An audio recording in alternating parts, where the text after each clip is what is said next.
On September 29, 2022, the German government announced a $200 billion subsidy to subsidize the cost of energy for both households and businesses.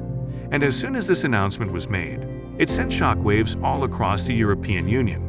And the reason why this is such a big deal is that this $200 billion subsidy will directly destroy the economies of 26 European Union countries and give Russia a clear advantage in choking Europe completely.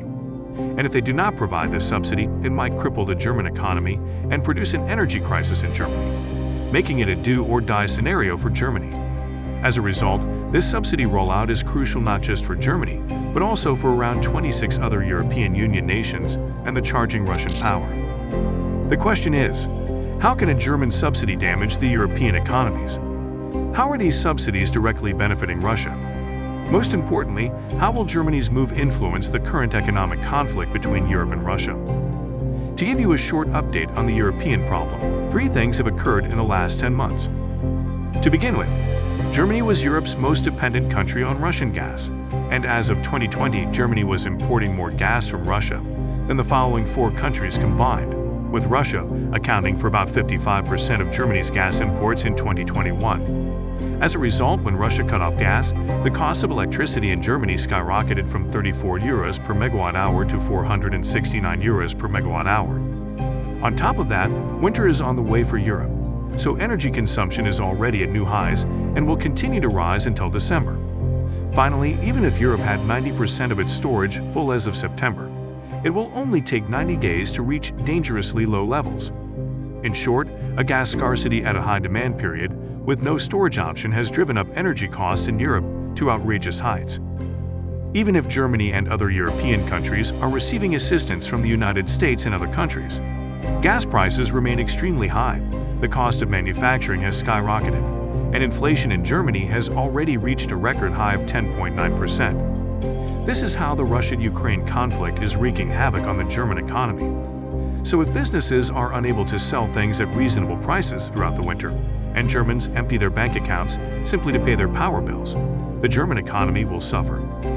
This is why the German government has introduced mega subsidies to compensate both businesses and citizens by covering the cost of energy with government cash, exactly like any other German subsidy. It simply implies that the government will cover the cost of energy directly or indirectly, which might be in the form of loans to power firms to keep their businesses running, or in the form of subsidies, where the cost of electricity is shared by citizens and the government. So, if any German were put in this scenario when firms and individuals are going bankrupt, they would definitely hand out subsidies to avert an economic catastrophe, wouldn't they? Then the point here is, why do so many European countries and the Western media oppose to this massive subsidy? In order to understand this, we must first understand the fundamental principle of the European Union. The European Union is made up of 27 countries, and when compared to Indian states, the population and size of these countries appear like a joke, with countries like Malta having a population of barely 5 lakhs. Luxembourg has a population of 6.25 lakh people. Ireland has a population of 49 lakhs, whereas Germany, the largest nation in the EU, has a population of just 83 million. That is less than half of Uttar Pradesh's population. Similarly, these countries each have extremely limited resources in terms of military, trade, and even natural resources.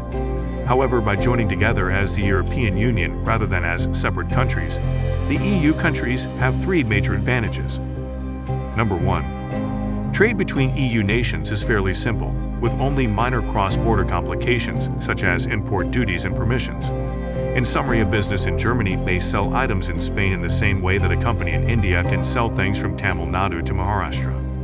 Furthermore, because 19 of the 27 EU nations use the euro as their currency, corporations save time changing currencies at each country's border.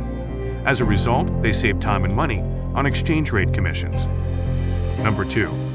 Do you know how one-sided and unjust the discussion will be if these little countries like Luxembourg sit at the bargaining table with a giant country like India? If Luxembourg companies want to sell their products in India, and Indian companies want to sell their products in Luxembourg, while India provides them with access to 1.2 billion people, the situation is a win-win situation. Market Luxembourg only provides us with access to a 625,000 person market. As a result, India may bully Luxembourg by slapping a 20% import duty on Luxembourg companies selling in India. In exchange, Indian companies selling in Luxembourg will pay a 5% import duty.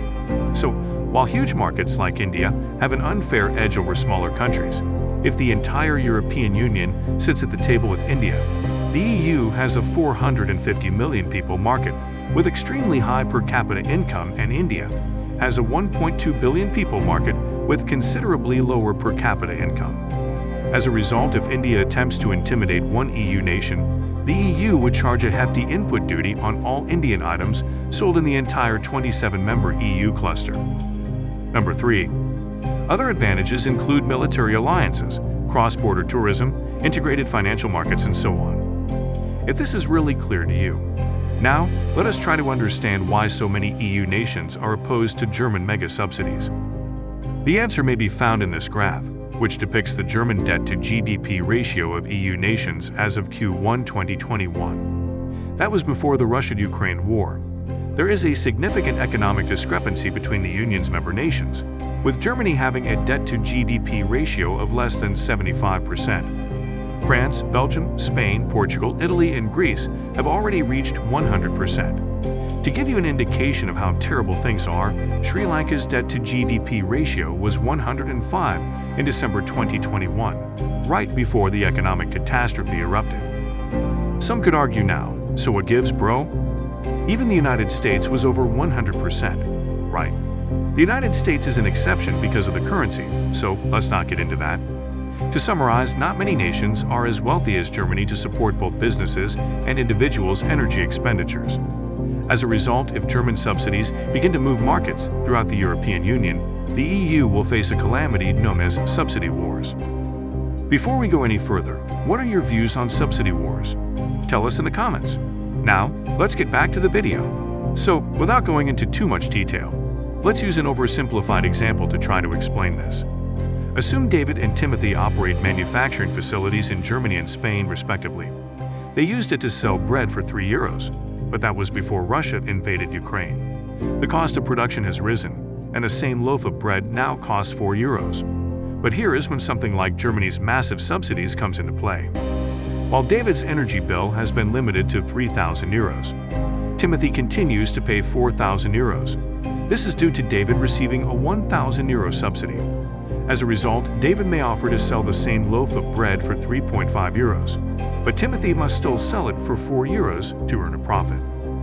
So, what happens when David realizes that bread dealers in Spain cannot sell for less than €4? He'd send his German loaves to Spain and sell them for €3.75 per loaf, because there's no import duty or extra tax between EU nations. Except for transportation, David incurs no further costs.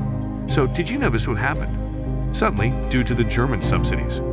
When compared to Spanish companies, German businesses have become more competent. As a result, everyone will undoubtedly flock to buy from German merchants, and the Spanish businesses will finally go bankrupt. Furthermore, if it is a non-commoditized product, it will cause market volatility. Assume there are two middle-class families, Davis and Garcia, residing in Germany and Spain, respectively. They both have the same monthly discretionary income of €2,000, and because of the Russia-Ukraine war and the increase in energy costs, they have been spending €400 more for their electricity. So their disposal revenue has now been lowered to €1,600, but this might change if a huge subsidy, such as the $200 billion German subsidy, is implemented. What will happen? While the Garcia family still pays an additional €400 for energy, the Davis family receives a €100 subsidy, resulting in an additional €300 charge for energy. That is, whereas the family's discretionary income in Spain is €1,600. In Germany, the same sort of household would pay €1,700, and this happens all throughout the country.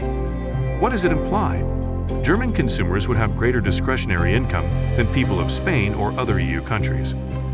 So if a business sells a non-commoditized product, such as motor parts, it would begin by selling to German customers since they have more purchasing power than Spanish or other European residents. So while they can sell their goods in Germany for €10 per unit, they had to sell it in Spain for €8 per unit since consumers do not have enough money. So you see what happens? While German firms will dominate Spain's commoditized marketplaces, for the non-commoditized market, The companies will first export all of their products to Germany and then sell to the rest of the world. That is, it would produce greater shortages in Spain, eventually raising product prices or causing a full supply chain standstill due to unavailability.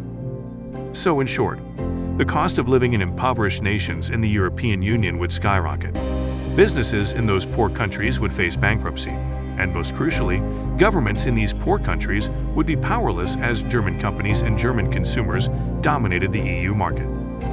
That is the catch over here. If Spain wants to keep its products competitive in the market, even the Spanish government will have to give out subsidies, and eventually all European Union nations will have to pay out subsidies in order to maintain their products competitive in the market.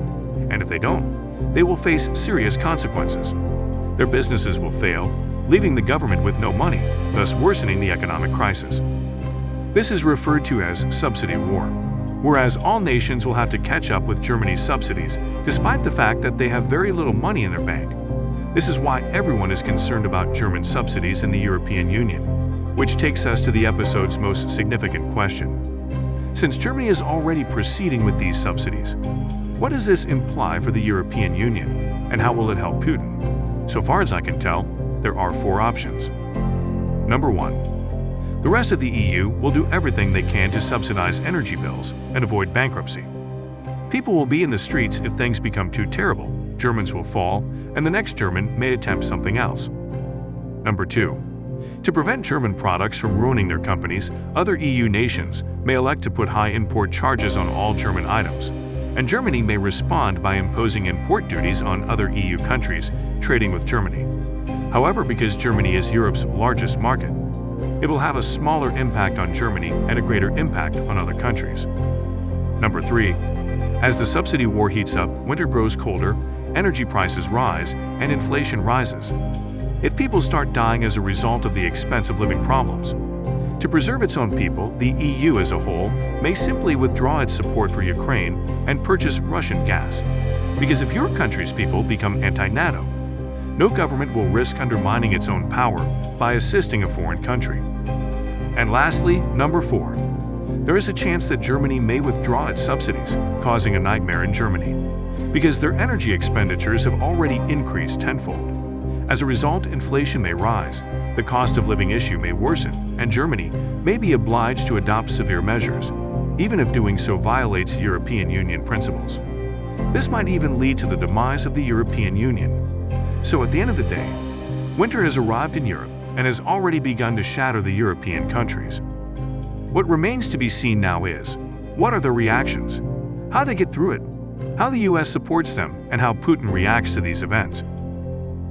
If you like this type of video, please remember to click the like, subscribe, and notification buttons, so you will be notified in our future content. Make sure to check out our other videos as well.